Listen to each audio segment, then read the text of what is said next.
കേരളത്തിന്റെ രാഷ്ട്രീയ ചരിത്രത്തിൽ ഇനി ഒരിക്കലും ഇതുപോലൊരു ജാഥ നടത്താൻ ഞങ്ങൾ അനുവദിക്കില്ല. ഇങ്ങനൊരു ജാഥ കേരളത്തിൽ ആവശ്യമില്ല. അതുകൊണ്ട് തന്നെ ഞങ്ങൾ പ്രതിരോധിക്കും, പ്രതികരിക്കും എന്ന കാര്യത്തിൽ ഒരിക്കൽ കൂടി ആവർത്തിച്ചു പറയാൻ ഞാൻ ഈ സന്ദർഭം വിനിയോഗിക്കുകയാണ്.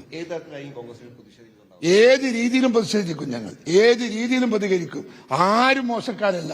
വടിയെടുക്കാൻ പറഞ്ഞാൽ കേരളത്തിലെ ലക്ഷക്കണക്കിന് യൂത്ത് കോൺഗ്രസിന്റെ പ്രവർത്തകന്മാർ വടിയെടുക്കും. ആർക്കും തർക്കമൊന്നും വേണ്ട. അങ്ങനെ പാവങ്ങളൊന്നുമല്ല യൂത്ത് കോൺഗ്രസുകാർ. എല്ലായിടത്തും ഇപ്പോൾ നമ്മൾ എല്ലാറ്റിനെയും അടിച്ചൊതുക്കി ഞങ്ങൾ പോരുന്നില്ലേ. ഇവിടെ കോളേജുകൾ ഞങ്ങൾ പിടിച്ചെടുത്തില്ലേ, ഇപ്പോൾ പോളിടെക്നിക്കുകൾ ഞങ്ങൾ പിടിച്ചെടുത്തില്ലേ, മെഡിക്കൽ കോളേജുകൾ ഞങ്ങൾ പിടിച്ചെടുത്തില്ലേ. എന്തുകൊണ്ടാണ് പിടിച്ചെടുക്കാൻ നമുക്ക് സാധിച്ചത്? ഇവിടെ ആണത്തുള്ള കുട്ടികളില്ലാത്തത് കൊണ്ടാണോ? അല്ലല്ലോ, കുട്ടികൾ ഉള്ളത് കൊണ്ടാ. ആ കുട്ടികൾ ഞങ്ങൾക്കുണ്ട്. ചെറുക്കാനും ഇതിനെ എതിർക്കാനുള്ള നട്ടലുള്ള കുട്ടികൾ കോൺഗ്രസിന്റെ അകത്തുണ്ട് എന്ന് ഞങ്ങൾ തെളിയിച്ചു കൊടുക്കാം. ആവശ്യമെന്ന് പറയട്ടെ, വെല്ലുവിളിക്കട്ടെ പിണറായി വിജയൻ. ഞാൻ അവിടെ കാണിച്ചു തരാം. ഇതൊരു സാധാരണ പ്രതിഷേധമാണെങ്കിൽ കുഴപ്പമില്ല, പക്ഷെ വാഹനത്തിലേക്ക് മുന്നിൽ ചാടിയുള്ള ഒരു പ്രതിഷേധത്തെയാണ് എതിർക്കുന്നത്. മുന്നിൽ ചാടി വാഹനത്തിന് പ്രതിഷേധിച്ചാൽ അതിന്റെ അപകടമാർക്ക ഈ ചാടുന്നവനല്ലേ? നിങ്ങൾക്ക് എന്താ പ്രശ്നം? അതെ, അദ്ദേഹം ആ കുട്ടിയോടുള്ള സ്നേഹം കൊണ്ടാ പിന്നെ അടിച്ചു തകർക്കുന്നത്. ആ കുട്ടീനെ രക്ഷിക്കുന്നതിനകത്തുള്ള സംതൃപ്തിയും അതിനോടുള്ള അദ്ദേഹത്തിന്റെ സുരക്ഷിതത്വത്തിന്റെയും ഓർമ്മയിലാണ് അദ്ദേഹം അടിക്കാൻ പറഞ്ഞിട്ടുള്ളത്. അടിയെന്തിനാ? രക്ഷിക്കാനാണെങ്കിൽ എന്തിനാ നടി? അടിച്ചിട്ടാണ് രക്ഷിക്കേണ്ടത്? തലകേറിയിട്ടാണ് രക്ഷിക്കേണ്ടുന്നത്? മൂക്കുന്ന് ചോരയൊലിപ്പിച്ചിട്ടാണ് രക്ഷിക്കേണ്ടത്? എല്ല് പൊട്ടിച്ചിട്ടാണ് രക്ഷിക്കേണ്ടുന്നത്?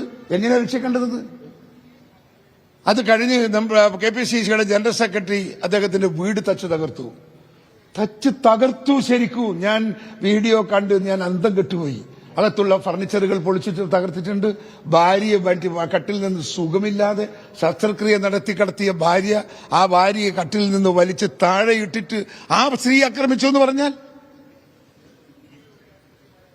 KPCCയുടെ ജനറൽ സെക്രട്ടറിയെ തല്ലി എന്ന് പറഞ്ഞാൽ, വീട് പൊളിച്ചു എന്ന് പറഞ്ഞാൽ ഞങ്ങൾ ക്ഷമിക്കണോ? ഇവർക്കൂല്ല വീടുകൾ, ഞങ്ങളും പൊളിക്കാം, കാട്ടിക്കൊടുക്കാൻ വിളിച്ചിട്ട്. അവിടെ അതിന് നേതൃത്വം കൊടുത്തവർക്കെതിരെ ഞങ്ങൾ പ്രതികരിക്കും. എഴുതി വെച്ചോളൂ, നിങ്ങൾ ദിവസങ്ങൾ കാത്തിരുന്നോളൂ, നിങ്ങൾ കോൺഗ്രസും പ്രതികരിക്കും.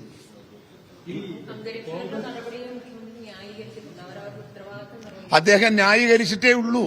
അദ്ദേഹത്തിന് അതേ അറിയുള്ളൂ. അദ്ദേഹം പറഞ്ഞാണല്ലോ അംഗരക്ഷകന്മാർ ചെയ്തത്. അതുകൊണ്ട് ന്യായീകരിക്കേണ്ട അദ്ദേഹത്തിന്റെ ഉത്തരവാദിത്വമല്ലേ? അദ്ദേഹത്തിൽ നിന്ന് നിർദ്ദേശമില്ലെങ്കിൽ അങ്ങനെ ചെയ്യൂ. അദ്ദേഹത്തിന്റെ ഒരു ഉദ്യോഗസ്ഥൻ, അദ്ദേഹത്തിന്റെ കീഴിൽ നിൽക്കുന്ന ഒരു ഉദ്യോഗസ്ഥൻ അദ്ദേഹം വടിയെടുത്ത് യൂത്ത് കോൺഗ്രസിന്റെ കുട്ടികളെ തല്ലണമെങ്കിൽ അദ്ദേഹത്തിന് അതിനു മുമ്പേ തന്നെ അദ്ദേഹത്തിന്റെ പെർമിഷൻ ഉണ്ടാവില്ലേ? ഇല്ലേ? തല്ലുവോ? ഒരു ഉദ്യോഗസ്ഥൻ തല്ലുവോ?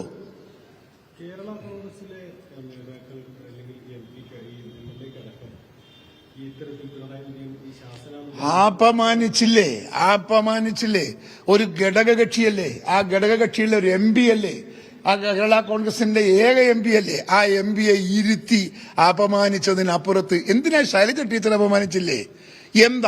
എന്തുമാത്രം വഷളാക്കിയിട്ട ശൈലജ ടീച്ചറെ കഴിഞ്ഞ തവണ താങ്ങി ഓങ്ങി നടത്തുന്നതാണ് നമ്മൾ ഏറ്റവും വലിയ മന്ത്രി, ഏറ്റവും നല്ല മന്ത്രി, അവാർഡ് കിട്ടിയ മന്ത്രി എന്നൊക്കെ പറഞ്ഞ ശൈലജ ടീച്ചറോട് അദ്ദേഹം ഈ കഴിഞ്ഞ അടുത്ത കാലങ്ങളിൽ പെരുമാറിയത് എത്ര വൃത്തികെട്ട സംസ്കാര ശൂന്യമായിട്ടല്ലേ പെരുമാറിയത്? അവരെ സഹപ്രവർത്തകയോട് പെരുമാറുന്ന പിണറായി വിജയനിൽ നിന്ന് പിന്നെ ഞങ്ങൾ എന്ത് പ്രതീക്ഷിക്കണം? അവരെ ബഹുമാനിക്കേണ്ടുന്ന ഒരാളല്ലേ അദ്ദേഹം? സഹപ്രവർത്തക, പാർട്ടിക്ക് വേണ്ടി നിൽക്കുന്നവർ. അതുപോലെ ഒരു തവണ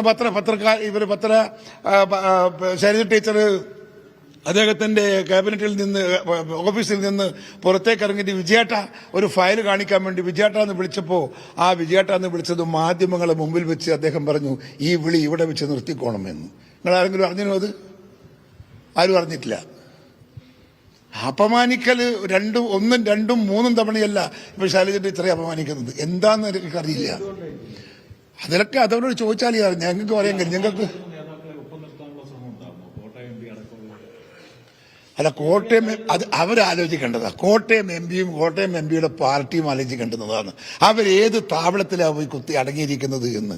KM മാണിയുള്ള കാലം മുതൽ ഈ പാർട്ടിക്കകത്ത് വന്ന കേരള കോൺഗ്രസിന് ഈ പാർട്ടിയിൽ നിന്ന് ഒരു അപമാനം സഹിക്കേണ്ടി വന്നിട്ടില്ല.